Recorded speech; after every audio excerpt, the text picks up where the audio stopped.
Morning students, আজি আমি আমাৰ চেপ্টাৰ 9ৰ নেক্সট টপিকটো পঢ়িম, যিটো হৈছে নিউটনৰ গতিৰ দ্বিতীয় সূত্ৰ।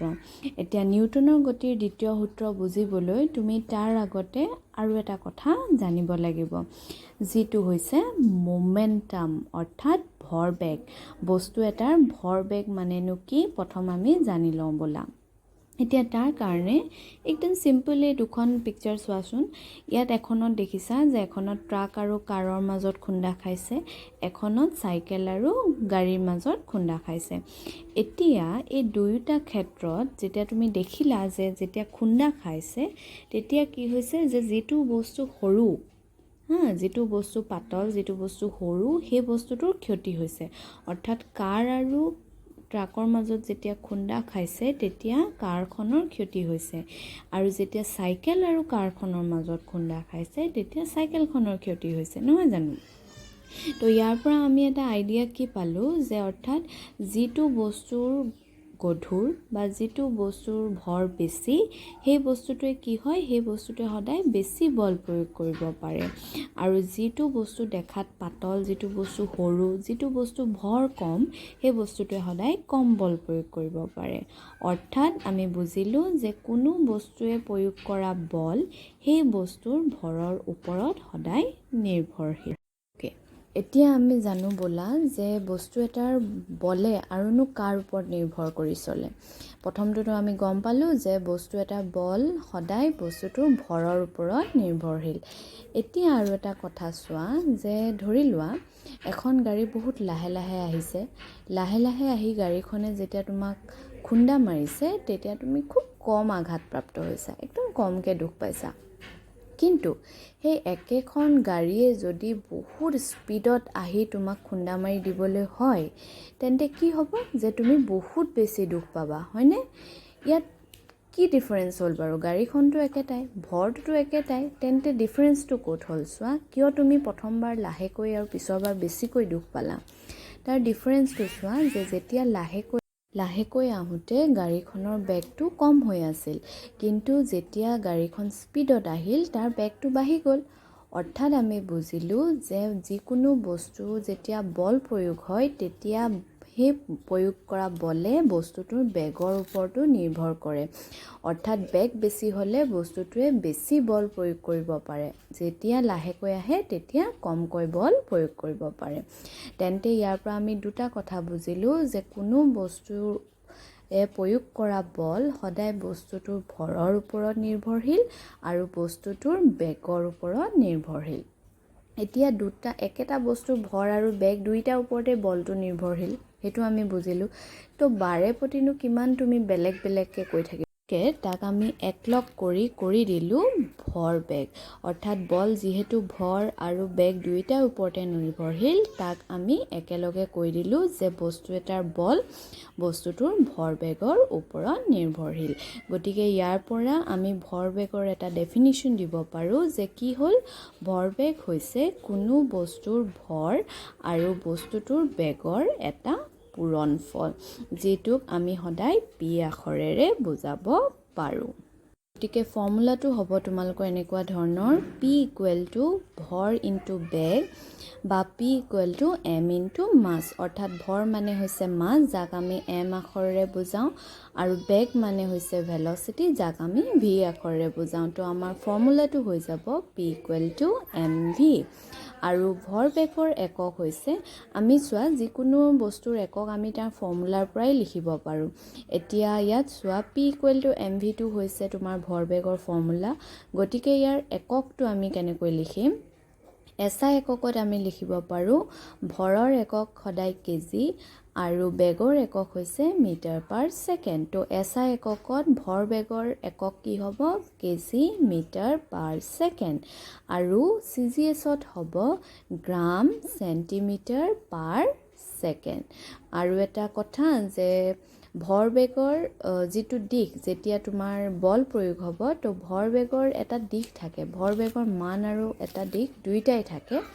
তো আমি ভৰ বেগৰ দিশ কোনফালে বুলি ক'লে তুমি ক'ব লাগিব যে যিটো দিশত বল প্ৰয়োগ হৈছে সেইটো দিশতে ভৰ বেগৰ দিশ থাকিব।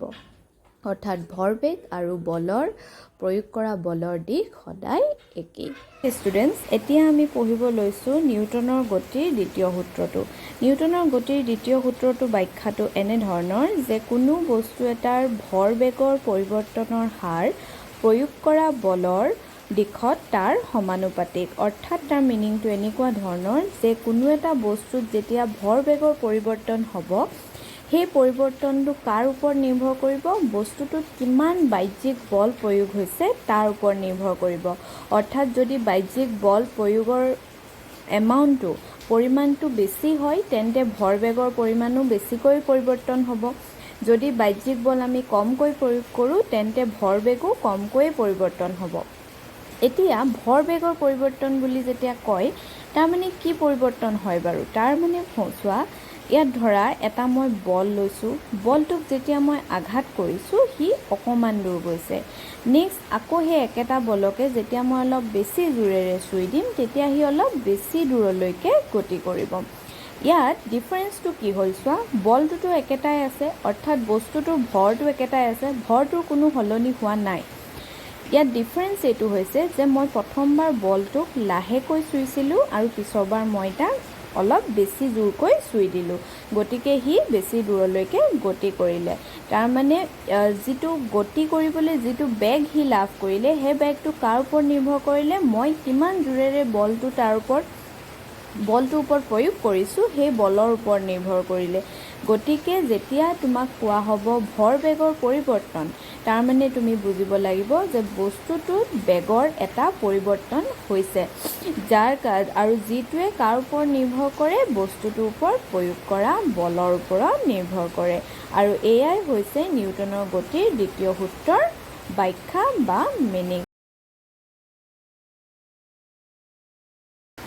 অ'কে ষ্টুডেণ্টছ, আমি যিটো ব্যাখ্যা এতিয়া পঢ়িলোঁ, অৰ্থাৎ যিটো নিউটনৰ গতিৰ দ্বিতীয় সূত্ৰটো পঢ়িলোঁ, তাৰ এটা আমি গাণিতিক ৰূপ এতিয়া চাম। গতিকে তাৰ কাৰণে এইডোখৰ অলপ চাওঁ ব'লা, কেনেকৈনো কৰিছোঁ। ইয়াত চোৱা, ইয়াত এম ভৰৰ বস্তু এটাই ইউ প্ৰাৰম্ভিক বেগেৰে গতি কৰি আছে। তাৰমানে তাত যেতিয়া সি বস্তু এটাই নিজ ইচ্ছাৰে গতি কৰি আছে, যেতিয়ালৈকে তাত কোনো বাহ্যিক বল প্ৰয়োগ হোৱা নাই। যেতিয়া বলটোৰ ওপৰত এটা এফ বল প্ৰয়োগ হ'ব টি সময়ৰ কাৰণে, তেতিয়া কি হ'ব? তেতিয়া যিটো ইউ বেগ আছিলে, সেই ইউ বেগটো তোমাৰ ভি বেগলৈ ত্বৰিত হ'ব। এইটো দেখিছানে? প্ৰথমতে বস্তুটোৱে ইউ বেগেৰে গতি কৰি আছিলে, তাৰপিছত সি ভি বেগলৈ ত্বৰিত হ'ল। গতিকে যেতিয়াই তোমাৰ বস্তু এটাত বেগৰ পৰিৱৰ্তন হয়, আমি ক'ব পাৰোঁ যে তাত এটা ভৰ বেগৰো পৰিৱৰ্তন হৈছে। গতিকে যেতিয়া সি ইউ বেগেৰে গতি কৰি আছিলে বস্তুটোৱে, তেতিয়া তাত ভৰ বেগৰ মান আছিলে এম ইউ, যিটোক আমি P1 আখৰেৰে বুজাইছোঁ। আৰু যেতিয়া সি ভি বেগলৈ ত্বৰিত হ'ল, অৰ্থাৎ ভি বেগলৈ সলনি হ'ল, তেতিয়া তাত ভৰ বেগৰ পৰিমাণটো হ'ল কিমান? M V.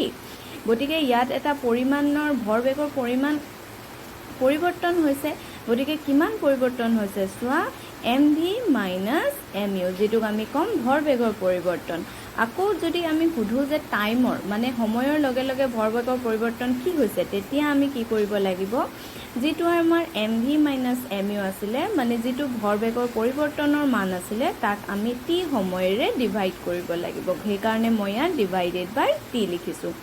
এতিয়া আমাক দিয়া আছিলে কি? আমি যে ভৰ বেগৰ পৰিৱৰ্তন কি হয়? বলৰ সমানুপাতিক। গতিকে যদি বলৰ সমানুপাতিক হয়, তেন্তে আমি বলটো যদি এফ বুলি ধৰোঁ, এফটোক মই কি লিখিব পাৰোঁ? এফ প্ৰপ'ৰ্চনেল অৰ্থাৎ সমানুপাতিক কাৰ? ভৰবেগৰ পৰিৱৰ্তন। তো পৰিৱৰ্তন হাৰৰ মানটো কিমান? M V minus M U by T. তো মই ইয়াত লিখি দিলোঁ F proportional to M V minus M U by T. আৰু এতিয়া যেতিয়া মই এই প্ৰপ'ৰ্চনেল চাইনটো উঠাব লাগিব, তেতিয়া মই কি কৰিম? যে তেতিয়া মই এই প্ৰপ'ৰ্চনেলৰ চাইনত এটা ইকুৱেল আৰু এটা ধ্ৰুৱক মান বহাম, যিটো আমি কে বুলি ক'ম। কেটো হৈছে এটা ধ্ৰুৱক সমানুপাতিক। গতিকে কে বহালোঁ, K M V minus U. এইডোখৰত আকৌ মই এমটো কমন ল'লোঁ, যিহেতু ইয়াত এম সমান আছে। ব্ৰেকেটত মই V minus U divided by T লিখিলোঁ। এতিয়া আমি জানো যে ত্বৰণ কি হয়? ত্বৰণ হৈছে বেগৰ পৰিৱৰ্তন হাৰ, অৰ্থাৎ V minus U divided by T মানে আমি ত্বৰণ এ লিখিব পাৰোঁ, যাক আমি স্মল এ আখৰেৰে বুজাওঁ। এতিয়া মই F ইকুৱেল টু ma লিখিলোঁ। তোমালোকে ভাবিব পাৰা যে Kটো কি হ'ল। এতিয়া যদি এটা তোমাৰ একক বলৰ মান আমি ল'বলৈ হয় তেতিয়া আমি কি হ'ব যে একক বলৰ মানৰ কাৰণে Fটো 1 হ'ব, mটো 1 হ'ব, মানে মাছ ভৰটো 1 কেজি হ'ব, কিমান ত্বৰণৰ সৃষ্টি হ'ব 1 মিটাৰ পাৰ ছেকেণ্ড স্কুৱেৰ। অৰ্থাৎ এই গোটেইকেইটা যদি 1 হৈ যায় তেন্তে আমি কি পাম, এই কেৰ মানটো একেই পাম। আৰু যেতিয়া সেই কেৰ মানটো 1 বুলি আমি ধৰি লৈ এই ইকুৱেশ্যনটোত বহাম য'ত F ইকুৱেল টু KMA আছে, তেতিয়া আমি আমাৰ মেইন যিটো ইকুৱেশ্যন সেইটো পাম, যিটো হৈছে F ইকুৱেল টু MA। আৰু নিউটনৰ গতিৰ দ্বিতীয় সূত্ৰৰ গাণিতিক ৰূপ হৈছে F equal to MA। Thank U.